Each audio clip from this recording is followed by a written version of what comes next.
রাত, শাবান মাস পরিপূর্ণ মাসটাই ইবাদতের মাস।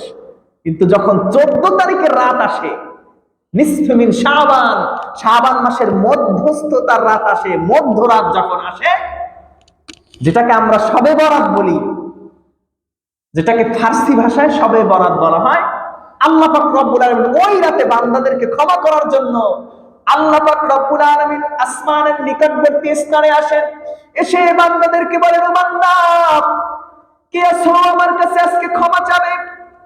কে আছো আমার কাছে আজকে গুনাহ থেকে মাফ চাবে? তোমার জিন্দগিতে কত গুনাহ আছে, আমি আল্লাহ পাক রব্বুল আলামিনের কাছে গুনাহ থেকে ক্ষমা চাও, আমি তোমাকে ক্ষমা করে দেব। কে আছো আমার কাছে রিজিক চাবে, আমি তোমাকে রিজিক দেব। কে আছো তোমার জিন্দগির तमाम ভুলগুলোকে অনুশোচনায় পরিণত করে আমি আল্লাহর কাছে তওবা করবে, আমি আল্লাহ পাক রব্বুল আলামিন তোমার সেই তওবাগুলো কবুল করে তোমার জিন্দগির সমস্ত গুনাহগুলো ক্ষমা করে দেব। এই জন্যই শাবান মাস রমজান পূর্ববর্তী মাস, রজব এবং রমজানের মধ্যস্থতার মাস, রমজানের প্রস্তুতিমূলক মাস। এই মাসে বেশি বেশি রোজা